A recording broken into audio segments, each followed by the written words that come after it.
మా నాన్నగారు భౌతికంగా ఇక్కడ ఈ లోకాన్ని వదిలేసి 30 ఏళ్ళు అయిపోతోంది. కానీ ఈ రోజుకి కూడా మీరు ఉషశ్రీ గారి అమ్మాయి అని పలకరించే వాళ్ళు ఎప్పుడూ ఉంటూ ఉంటారు. వాళ్ళు ఎప్పుడు చెప్తున్నా సరే నాకు చాలా సంతోషంగా ఉంటుంది. అందుకే నాన్న లేరు అనే ఫీలింగ్ కూడా ఉంటదనమాట.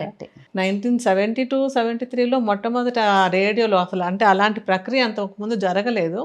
అప్పుడు రేడియోలో ఈయన భారతం మొదట చెప్పడం మొదలుపెట్టడం. అంటే ప్రతి ఆదివారం నాడు ఒక అరగంట కార్యక్రమం, స్పెషల్ కార్యక్రమం ఉండేది. కొత్తగా మొదలుపెట్టారు ఆ ప్రోగ్రామ్‌ని. అప్పుడు మొదలుపెట్టి విజయవాడ రేడియో అంటే ఉషశ్రీ గారు అంటే విజయవాడ రేడియో అన్నంత పాపులర్ అయిపోయింది ఆ ప్రోగ్రామ్.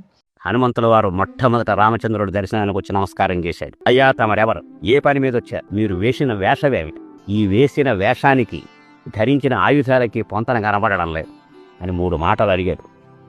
ఎవరు, ఏమిటి వేషం, ఈ ఆయుధాలు, 3 మాటలు అడిగిన ఉత్తర క్షణంలో సర్వలోకీశ్వరుడైనటువంటి రామచంద్రుడు ఏమన్నాడు?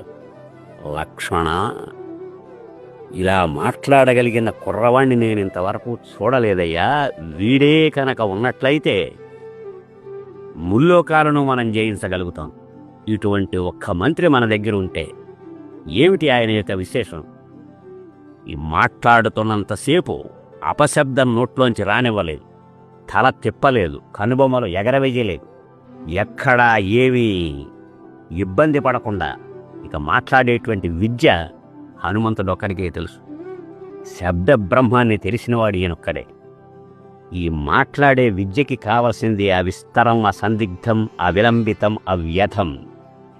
ఎప్పుడైనా సరే ఎవరైనా సరే మాట్లాడుతున్నారో అంటే ప్రప్రథమంగా ఏరా వెళ్ళిన పని ఏమైంది అంటే తక్షణం ఏమైందో చెప్పాలి తప్ప నేను బయలుదేరానండి, దారిలో లారీ బస్సు ఢీకొన్నా ఇవన్నీ చెప్పరు. అవిస్తరం.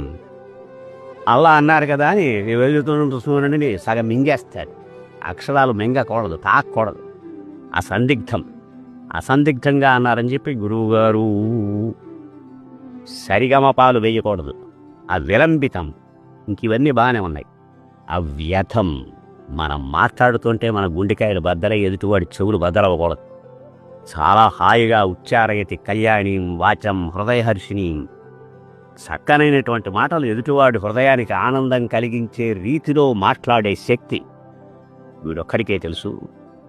వేదత్రయాన్ని అధ్యయనం చేసి, నవ వ్యాకరణాలు కంఠపాఠం చేసి, శిక్షా, జ్యోతిష, ఛంద, కల్ప, నిరుక్త, వ్యాకరణాది షట్శాస్త్రాలు కరతలామలకం చేసుకున్నవాడు తప్ప ఇలా మాట్లాడలేడు లక్ష్మణ. కనుక కొంచెం ఒళ్ళు దగ్గర పెట్టుకుని ఈ అబ్బాయితో మాట్లాడబోయ్ అన్నాడు రాముడు. అంతటి వాడు తనంత వాడైనటువంటి లక్ష్మణస్వామిని